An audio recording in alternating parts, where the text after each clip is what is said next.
Hey everybody, Tommy Clayton, middle school OpenSciEd teacher and lesson writer. Today we're going to talk about lesson 8. There are so many cool teacher demos and hands-on investigations for students in this lesson. There is a lot to keep track of.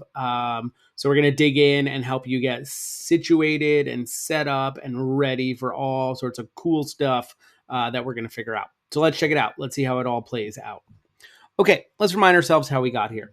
So, in the last lesson, we figured out that there's a relationship between the distance that magnets are apart and the amount of kinetic energy that can be transferred out of that magnetic field.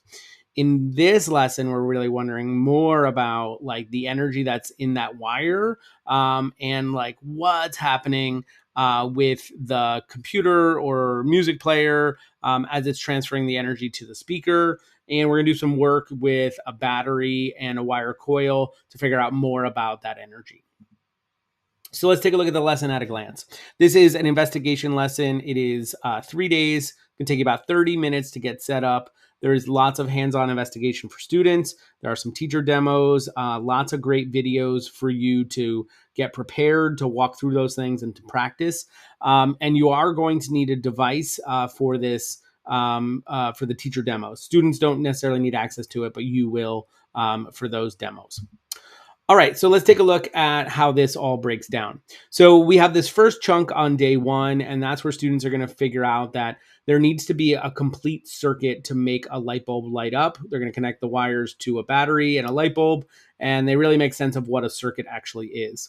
Then in the next chunk, they are going to figure out more about the energy in that wire, that we can change the amount of it. So in our speaker computer system, we hook that light bulb up to that, and we find that when we turn it up louder, it makes the light brighter.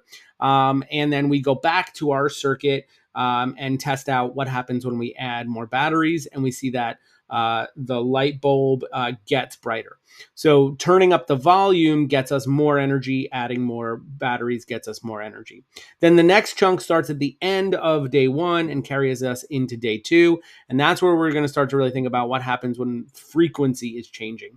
So we're going to go back and use a simulation from 8.2, and we're going to mess around with the frequency of things and hook up a light and a compass to our music player, and we're going to see that the light blinks and the compass is moving back and forth. And so we're like, okay, something is definitely happening in the wire, but we're not totally sure what's happening.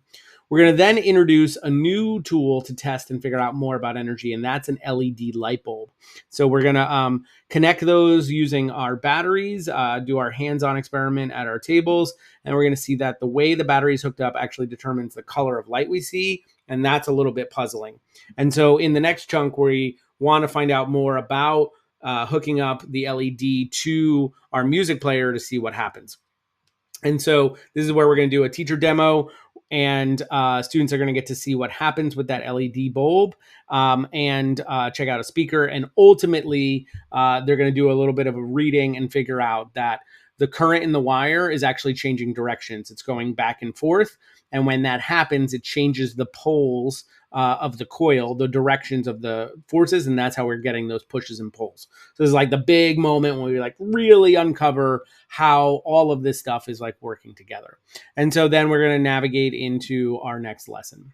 So here's really essentially what we figure out, that we need a complete circuit for energy to flow. More volume means more energy in the wire. Changing the frequency causes light bulbs to flicker, so something is happening there. And LEDs light up certain colors depending on the way that they are connected to the batteries. And then ultimately on day 3, we figured out that the LED changing color is because of the current switching, and that current switching back and forth causes the poles in the coil to flip, which then changes the forces. So let's talk about some key moments. Okay, so part 2, this is where we're really at our desks and students are trying to build a circuit. Again, we're not going to give them any information on this. We're going to let them go. They're going to use an incandescent bulb, 2 wires, and work in groups to try to get it going. And this introduces the light bulb as a test object. So this light bulb helps us better understanding what's happening in the wire. We're able to actually make some sense of what might be happening with the energy. So then in part 3, we hook it up to our music player. In part 4, we hook it up to our music player and we see the effects of volume. And we see that it gets much brighter as we turn up the volume. And we use that simulation from 8.2 to do so. And this motivates us to be like, all right, well, what about our circuits with the battery? How could we get more energy in that? And so we want to add some more batteries and see what happens. And so we do some experimenting with that. Then we do some experimenting with the incandescent bulb.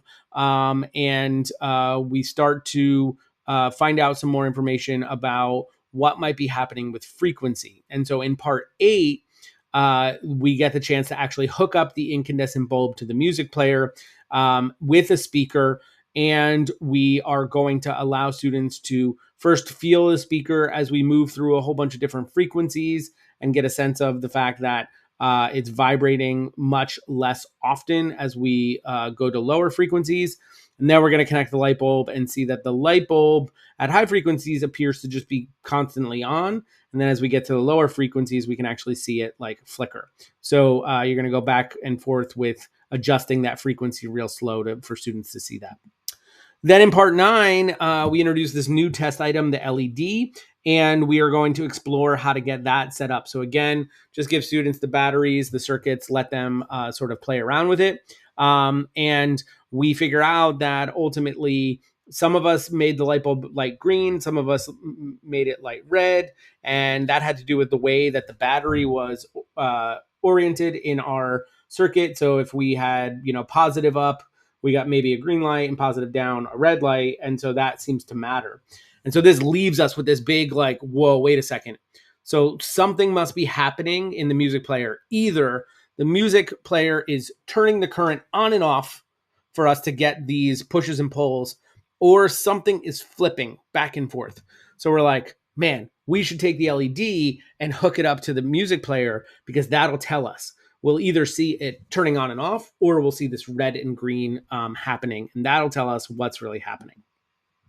And so that's what we ultimately do, and we find out ultimately that it is moving back and forth, flipping back and forth because we see the red and green. So now we've got it. We put it all together, and we want to see if we can explain the speaker fully. So in the next lesson, we have another putting the pieces together moment to put all of it together to explain how the speaker works. Okay, so let's talk about some tips and tricks since there's a lot of moving parts to this lesson. So in parts 2, 5, and 9, these are all the parts where students are doing the hands-on investigations with the light bulbs, the incandescent light bulbs. You may have different style light bulbs that you get depending on your kit. So it could look like the one on the left or the one on the right. You're going to want to make sure you try these out, explore it. But again, we don't want to tell students exactly how to do this. We want them to make sense of it, let them play around with it a little bit. When you are having students light up the LED lights, LED bulbs require more energy to light in the first place. So they're going to need at least 2 batteries to get them lit up. But be careful, any more than 2 and you risk popping the bulb. You're going to have students use the rulers to hold the batteries in place as they're testing so the batteries don't roll around. And you may want to give them tape for the wires if need be. It can help them to hold on the alligator clips or those type of things as they're testing them. In part 11, this is where we do that changing frequency demonstration. There's great videos linked in the teacher guide to watch how to do this. I really recommend taking the time to watch it. But here's just a couple of other tips and tricks. You are going to hook up the amplifier and the speaker and that light bulb. Make sure the volume is really low. And then you're going to turn it up slowly. If you go too high, you can burn out the bulb. So there's like a really small window there that you want to find so that the light is bright enough. And then when you're playing around with the frequency, you'll find as you get it lower and lower, you can start to see that really distinct red and green that you see in the animated GIF. It's really important that your bulbs are the bicolor LEDs with the 2 pins. Sometimes the ones with 3 pins don't work the way they need to. Because we need students to sort of stumble on the fact that hooking them up a certain way with the battery orientation results in the red or the green. if you have the other bulbs, it's only going to work if it's connected to two of the pins to get red or the other two to get green. So really make sure you have the right bulbs, that flipping the battery gets you different colors, and it's not about moving the alligator clips to different pins. Okay. And please, again, just another reminder, go back to the videos in the teacher guide. They're super helpful for the setup of this. All right. In part 13, they do a reading, and this is where they kind of put together that the current is switching inside the wire. It goes beyond that, though. We get into some cool stuff about analog and digital signals. So make sure you preview the reading and scaffold it for students as needed. There is also an extension reading.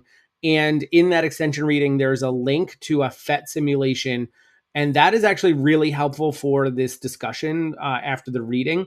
I like to play it for my students so they can visualize the current moving. Teaching students about electrons and all that is way off grade band for middle school, but it's helpful for them to just visualize things moving in there. And the simulation allows you to flip the battery around so they can see what's kind of actually happening in the wire, because it's kind of something abstract for students.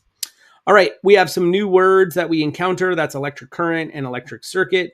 And we're going to call back to frequency, volume, and all that good stuff from 8.2.